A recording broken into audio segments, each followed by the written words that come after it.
more importance behind the finish of this race and this teammate restart. And we talked about going for the win, but Venturini is going for their 100th win in the Arca Series, and that's a big milestone for the team. And I'm sure they're pretty poised to make that happen between these two cars.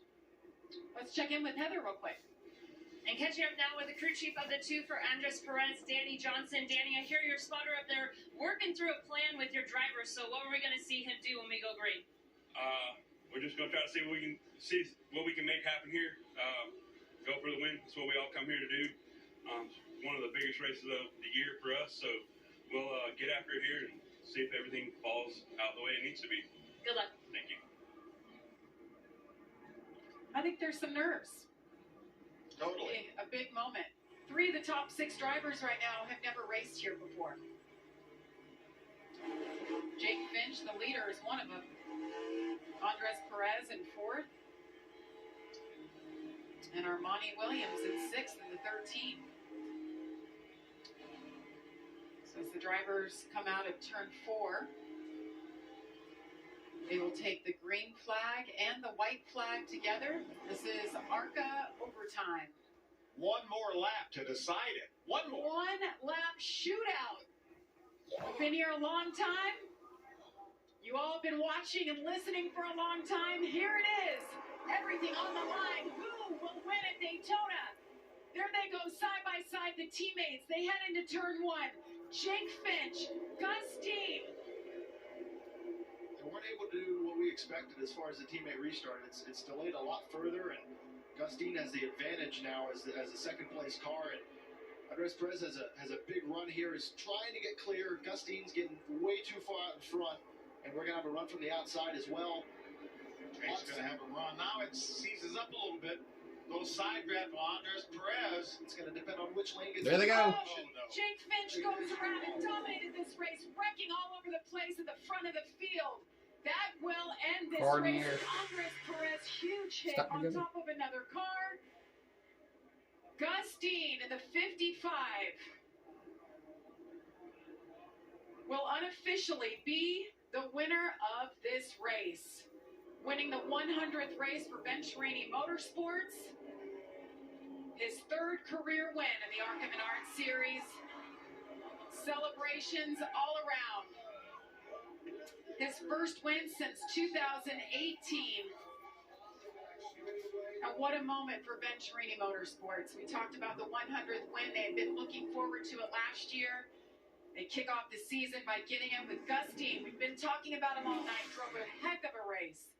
Undoubtedly, Austin, there were not team orders, or else they didn't work very well. Yeah, I mean they had 2 bullets in the chamber there at the end of the race, and whether they decided they just wanted to cover both lanes or however that went down between the team. Obviously, they had 2 of the best cars in the race, and really unfortunate for Jake. I think he drove a really great race, was put in a lot of unique positions that you would only really get in super speedway racing, whether if that's leading the pack, listening to your spotter, the teammate restart, saving fuel, executed it all really well, and unfortunately doesn't have to finish the show for it, but obviously a great result for Gus Dean and the 55 team.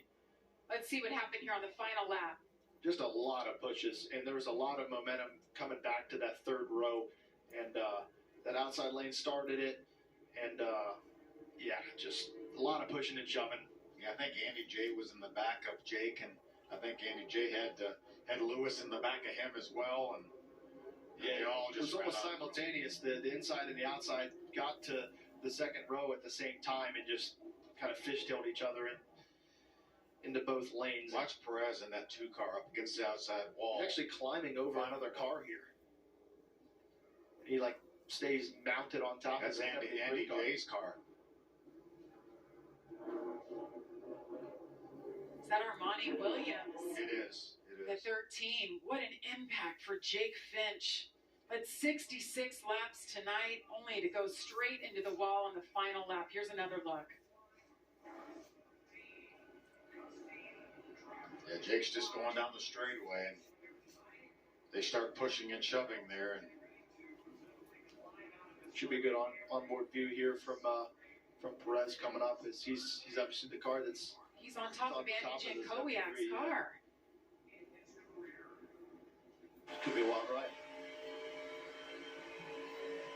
So he's getting a side grab, thinks he has a chance to win this race, and then lots of pushing and shoving. 20 gets turned into the fence, and then 2-car goes for a ride. Oh my goodness. Amazing pictures.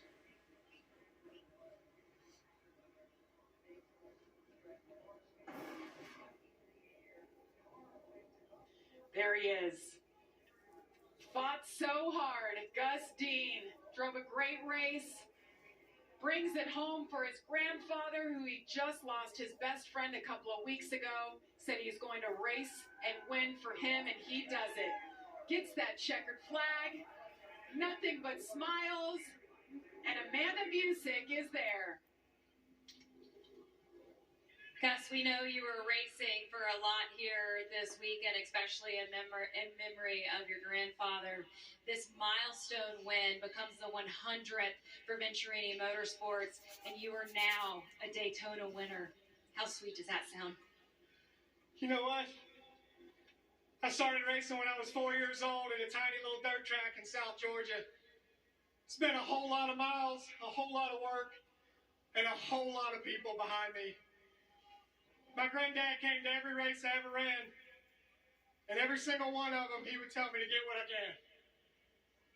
Even at the end when I would call him on the phone. Well, tonight, we got what we could, and it might not be the 500, it might not be the biggest race, but it is the biggest Coliseum, and for a small town kid from Bluffton, South Carolina, this is everything.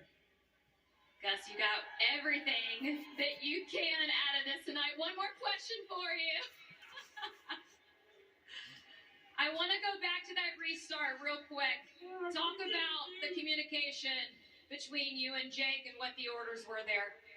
Yeah, Venturini cars always work really well together.